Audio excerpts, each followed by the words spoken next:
തിരുവാഭരണം ചാർത്തിയ അയ്യനെ കാണുക എന്ന് പറയുന്നത് ഓരോ ഭക്തനെയും വലിയ ആഗ്രഹമാണ്. 18-ാം പടി കയറി ശ്രീലകത്തേക്ക് തിരുവാഭരണ പേടകവുമായിട്ട് താക്കോലുമായിട്ട് തരികയാണ്. നടയടച്ചു. ആ തിരുവാഭരണ പേടകം തുറന്നപ്പോൾ ഞാൻ അത്ഭുത സ്തബ്ധനായിട്ട് നിന്നുപോയി.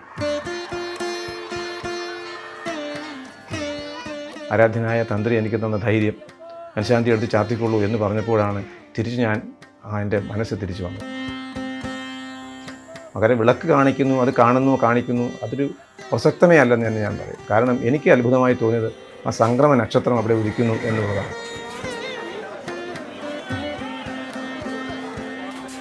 ആ അയ്യപ്പ തേജസ് പരിപൂർണമായി ഉൾക്കൊണ്ടിട്ടുള്ളതാണ് തിരുവാഭരണം. നമ്മൾ ഏത് ലോകത്താണെന്ന് തന്നെ തോന്നിപ്പോകും. അത്രത്തോളം ദിവ്യവും തേജസ്സുറ്റതും, എന്താ പറയുക, വാക്കുകൾക്ക് അതീതമാണ്. ആ ആഭരണം തീർച്ചയായിട്ടും ജവ്യനയുക്തനായ ഒരു രാജകുമാരനെ അണിയിക്കുവാനുള്ള ആ ഒരു പ്രതീക്ഷയോടുകൂടി തന്നെയാണ് പന്തളം രാജാവ് സമർപ്പിച്ചിട്ടുള്ളത്.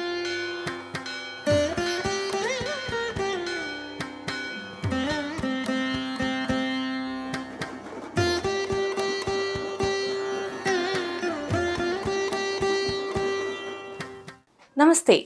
തിരുവാഭരണം ചാർത്തിയ അയ്യൻ്റെ മുഖം അടുത്തു നിന്ന് കാണുക എന്ന് പറയുന്നത് വലിയൊരു ഭാഗ്യമാണ്. ആ ഭാഗ്യം സിദ്ധിച്ച ശബരിമലയിലെ മുൻ മേൽശാന്തിയായിരുന്ന വിഷ്ണു നമ്പൂതിരിയാണ് ഇന്ന് നമുക്കൊപ്പം ഉള്ളത്. നമസ്കാരം. സ്വാമി ശരണം. ഞാൻ പറഞ്ഞതുപോലെ തിരുവാഭരണം ചാർത്തിയ അയ്യനെ കാണുക എന്ന് പറയുന്നത് ഓരോ ഭക്തനെയും വലിയ ആഗ്രഹമാണ്. ആ ഭാഗ്യം അടുത്തു നിന്ന് കാണാനുള്ളൊരു ഭാഗ്യം ഉണ്ടായിട്ടുണ്ട്. തീർച്ചയായും. എങ്ങനെയുണ്ടായിരുന്നു ആ ഒരു അനുഭവം? തീർച്ചയായിട്ടും തിരുവാഭരണം ചാർത്തി കാണുന്നതിനേക്കാളുപരി ആ തിരുവാഭരണം എൻ്റെ എൻ്റെ കൈകൊണ്ടെടുത്ത് ചാർത്താൻ സാധിച്ചു എന്നുള്ളതാണ് അതിനേക്കാളും വളരെ സുഹൃതമായിട്ട് എനിക്ക് തോന്നുന്നത്. കാരണം എത്രയും പൗരാണികമായ പന്തള രാജവംശത്തിൽ നിന്ന് മണികണ്ഠസ്വാമിക്ക് സമർപ്പിച്ച ആ തിരുവാഭരണം എത്രയോ തലമുറകൾക്ക് മുൻപുള്ളതാണ്. ആ തിരുവാഭരണത്തെ എൻ്റെ കൈകൊണ്ടെടുത്ത് ചാർത്താൻ അയ്യപ്പൻ എനിക്ക് തന്ന ഒരു വരം, അല്ലെങ്കിൽ എനിക്ക് തന്ന ഒരു ഔദാര്യം ഒരിക്കലും എനിക്ക് മറക്കാൻ പറ്റില്ല. കാരണം 18-ാം പടി കയറി ആ തിരുവാഭരണം ശ്രീലകത്തേക്ക് തിരുവാഭരണ പേടകവുമായിട്ട് താക്കോലുമായിട്ട് തരികയാണ്. നടയടച്ചു. ആ തിരുവാഭരണ പേടകം തുറന്നപ്പോൾ ഞാൻ അത്ഭുത സ്തബ്ധനായിട്ട് നിന്നുപോയി. കാരണം എന്ത് ചെയ്യണമെന്നറിയില്ല. ഇത്രയും പവിത്രവും പൗരാണികമായിട്ടുള്ള ഈ ഒരു ദിവ്യ തേജസ് അടങ്ങുന്ന ഈ തിരുവാഭരണം എന്ത് ചെയ്യണമെന്നറിയാതെ ആരാധ്യനായ തന്ത്രി എനിക്ക് തന്ന ധൈര്യം, മനഃശാന്തി എടുത്ത് ചാർത്തിക്കൊള്ളൂ എന്ന് പറഞ്ഞപ്പോഴാണ് തിരിച്ച് ഞാൻ എൻ്റെ മനസ്സ് തിരിച്ചു വന്നത്. എടുത്ത് ചാർത്തി. അത് ഒരിക്കലും ജീവിതത്തിൽ മറക്കാൻ പറ്റാത്ത ഒരു സുഹൃതമായിട്ട് തന്നെ ഞാൻ കണക്കാക്കുന്നു. ഇപ്പൊ നമ്മള് കൊട്ടാരത്തിലേക്ക് ഇപ്പൊ പോകുമ്പോ ഒക്കെ നമുക്ക് കാണാൻ സാധിക്കും തിരുവാഭരണം അവിടെ വെച്ചിട്ടുണ്ട് കാണാൻ വേണ്ടിയിട്ട്. അപ്പൊ കാണുമ്പോൾ തന്നെ അതിന്റെ ഒരു ശോഭ എന്ന് പറയുന്നത് നമ്മുടെ കണ്ണിനൊക്കെ ഒരുപാട്. തീർച്ചയായും ആ അയ്യപ്പ തേജസ് പരിപൂർണമായി ഉൾക്കൊണ്ടിട്ടുള്ളതാണ് തിരുവാഭരണം. ഇത്രയും വർഷങ്ങൾക്ക് പഴക്കമുണ്ടെങ്കിലും ഇത്രയും പൗരാണികമായിട്ടുള്ള ഈ ഒരു ആ തിരുവാഭരണം ആ ദിവ്യ തേജസ്സോടുകൂടി ഇന്ന് നിലനിൽക്കുന്നു എന്നുള്ളതാണ് എടുത്തു പറയേണ്ടത്. കാരണം നമുക്കറിയാം, സ്വർണത്തിലായാലും തങ്കത്തിലായാലും കുറേ കാലങ്ങളും വർഷങ്ങളും കഴിയുമ്പോൾ അതിന് ഒരുപക്ഷെ മാറ്റു കുറയുകയോ അല്ലെങ്കിൽ അതിന് പ്രഭ കുറയുകയോ ഒക്കെ ചെയ്യും. പക്ഷേ ഇതല്ല, ആ ദിവ്യ തേജസ്സോടുകൂടി ഇന്നും നിലനിൽക്കുന്നു എന്നുള്ളതാണ് എടുത്തു പറയേണ്ട ഒരു കാര്യം. ഇപ്പം നമുക്കറിയാം, തിരുവാഭരണ ഘോഷയാത്രയായി തിരുവാഭരണം പന്തളത്ത് നിന്ന് പുറപ്പെടുന്നത് മുതൽ 18-ാം പടി കയറി അവിടെ എത്തുന്നത് വരെയുള്ളത് ഓരോ നിമിഷവും ആളുകൾ ഉറ്റുനോക്കി കാണുന്ന ഒരു കാര്യമാണ്. അത് കഴിഞ്ഞ് അവിടെ നടയിലേക്ക് എത്തിക്കഴിഞ്ഞാൽ പിന്നെ എന്താണ് ചെയ്യുന്നത്? എന്താണ് അതുമായി ബന്ധപ്പെട്ട ഇതിനകത്ത് എടുത്തു പറയേണ്ട ഒരു കാര്യം, തിരുവാഭരണ പേടകം പന്തളം കൊട്ടാരത്തിൽ തിരിക്കുമ്പോൾ മുതൽ ഭഗവത് സാന്നിധ്യം അറിയിച്ചുകൊണ്ട് കൃഷ്ണപ്പരുന്ത് മുകളിലൂടെ പട്ടമിട്ട് പറക്കുന്നുണ്ടാകും. കൃഷ്ണപ്പരുന്ത് പട്ടമിട്ട് പറഞ്ഞാൽ മാത്രമേ തിരുവാഭരണ പേടകം അവിടെ നിന്ന് തിരിക്കുകയുള്ളൂ. അങ്ങനെ തിരുവാഭരണം തിരിച്ചു കഴിഞ്ഞാൽ ആ കൃഷ്ണപ്പരുന്ത് തിരുവാഭരണ പേടകം സന്നിധാനത്ത് എത്തുന്നത് വരെയും കൂടെ ഉണ്ടാകും എന്നുള്ളതാണ് എടുത്തു പറയേണ്ട കാര്യം. അങ്ങനെ തിരുവാഭരണ പേടകം ഈ കൃഷ്ണപ്പരുന്തിൻ്റെ സാന്നിധ്യത്തോടുകൂടി എത്തുന്ന ആ പേടകം 18-ാം പടി കയറി ദേവസ്വം അധികൃതരും എല്ലാം ചേർന്ന് ശ്രീലകത്തിൻ്റെ മുൻപിൽ കൊണ്ടുവന്ന് മേൽശാന്തിയെയും തന്ത്രിയെ ഏൽപ്പിക്കുന്നു. മേൽശാന്തി തിരുവാഭരണ പേടകത്തിൻ്റെ താക്കോൽ കൈപ്പറ്റി ശ്രീലകം അടയ്ക്കുകയാണ് ദീപാരാധനയ്ക്ക് വേണ്ടി.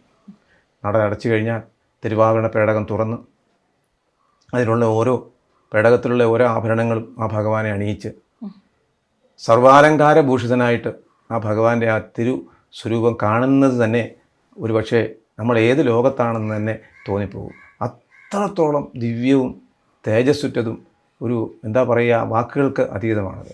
എടുത്തു പറയേണ്ട കാര്യം ആ തിരുവാഭരണം തന്നെയാണ് ഏറ്റവും ഉള്ളത്. മറ്റുള്ളതൊന്നും എല്ലാം ഭഗവത് പാദത്തിങ്കൽ വെക്കുന്നു എന്ന് മാത്രമേ ഉള്ളൂ. പക്ഷേ പ്രാധാന്യം അർഹിക്കുന്നത് ആ തിരുവാഭരണത്തിനാണ്. ഭഗവാൻ ആ യൗവനയുക്തനായിട്ടുള്ള ആ രാജകുമാരന് അണിയിക്കത്തക്ക രീതിയിൽ ഒരച്ഛൻ്റെ ഒരു പിതാവിൻ്റെ മനസ്സിൽ ഉദിച്ചുയർന്ന ആ വേഷഭൂഷാദികളോടുകൂടിയ ഒരു തിരുവാഭരണമാണ്.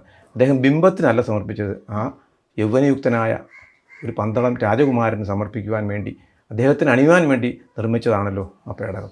അപ്പോൾ അതിന് തുല്യമായിട്ട് ആ അളവിലാണ് പണിയിച്ചിട്ടുള്ളത്. ആ തിരുവാഭരണം നമ്മളിപ്പോൾ ആരാധിക്കപ്പെടുന്ന ഈ മൂലബിംബത്തിൽ വെക്കുന്നു, അല്ലെങ്കിൽ അവിടെ അണിയിക്കുന്നു എന്നേ ഉള്ളൂ. പക്ഷേ ആ ആഭരണം തീർച്ചയായിട്ടും യൗവനയുക്തനായ ഒരു രാജകുമാരനെ അണിയിക്കുവാനുള്ള ആ ഒരു പ്രതീക്ഷയോടുകൂടി തന്നെയാണ് പന്തളം രാജാവ് സമർപ്പിച്ചിട്ടുള്ളത്.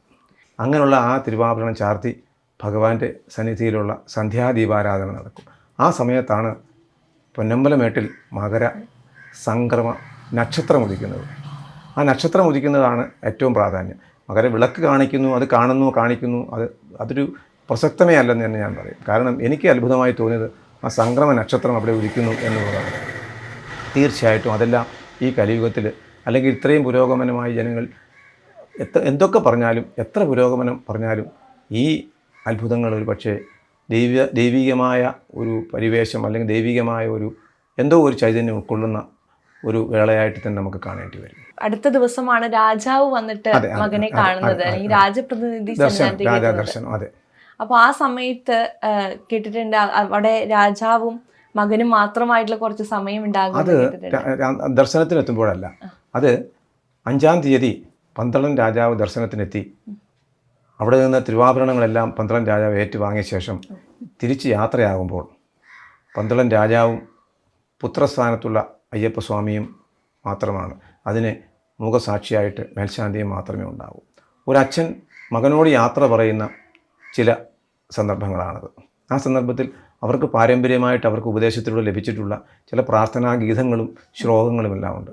അതെല്ലാം ആ സമയത്ത് പന്തളം രാജാവ് ആ സോപാനത്തിൽ നിന്ന് അയ്യപ്പനോട് ഒഴിയാറുണ്ട്.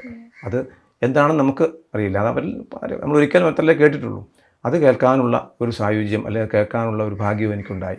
അത് കഴിഞ്ഞിട്ട് ആ തിരുവാഭരണ പേടകത്തോടുകൂടി ആ അയ്യപ്പൻ സ്വാമിയുടെ തിരുനടയിൽ നിന്നും പന്തളം രാജാവും പരിവാരങ്ങളും 18-ാം പടി ഇറങ്ങുകയാണ്. ആ സമയത്താണ് അയ്യനെ വീണ്ടും ഭസ്മം കൊണ്ട് മൂടി. അത് കഴിഞ്ഞ് അഭിഷേകം കഴിഞ്ഞ് നട പൂട്ടി തിരുവാഭരണ ശ്രീരകത്തിൻ്റെ താക്കോൽ പന്തളം രാജാവിനെ ഏൽപ്പിക്കുകയാണ്. 1 വർഷത്തെ പൂജ കഴിഞ്ഞു എന്നുള്ള വിശ്വാസത്തിൽ പന്തളം രാജാവിനെ മകരവിളക്കിൻ്റെ സംക്രമ പൂജകളെല്ലാം പൂർത്തീകരിച്ച് അയ്യപ്പൻ്റെ ശ്രീലകത്തിൻ്റെ താക്കോൽ പന്തളം രാജാവിനെ മേൽശാന്തി ഏൽപ്പിക്കുകയാണ്.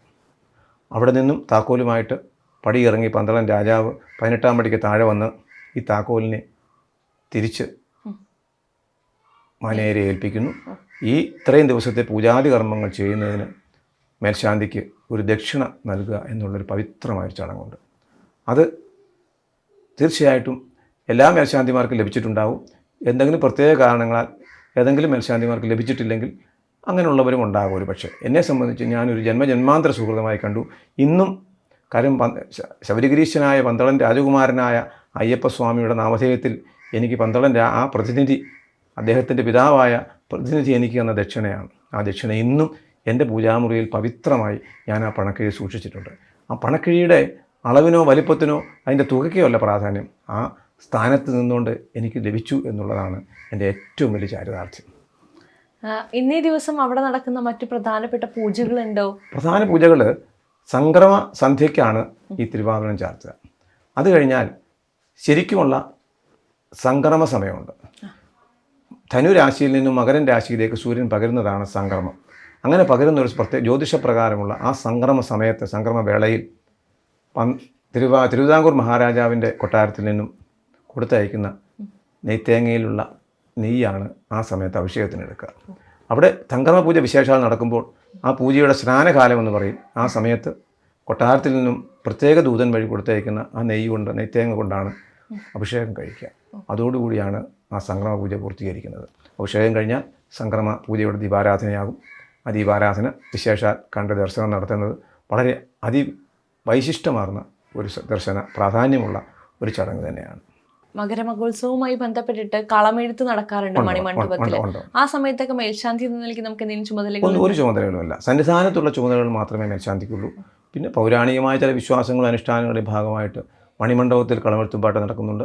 അതേപോലെ തന്നെ മണിമണ്ഡപത്തിൽ നിന്നും മാളികപ്പുറത്തു നിന്നുമെല്ലാം എഴുന്നള്ളത്ത് 18-ാം പടിക്ക് താഴെ വരാറുണ്ട്. പക്ഷെ അതിൻ്റെ ഒന്നും വ്യാപ്തിയോ അല്ലെങ്കിൽ അതിൻ്റെ ഒന്നും സങ്കല്പങ്ങളോ അതിൻ്റെ ഒന്നും അനുഷ്ഠാനങ്ങളോ ആചാരങ്ങളിലോ ഒന്നും സന്നിധാനത്തെ മേൽശാന്തിക്ക് പ്രത്യേകിച്ചൊന്നും ഇല്ല എന്നുള്ളതാണ് സത്യം.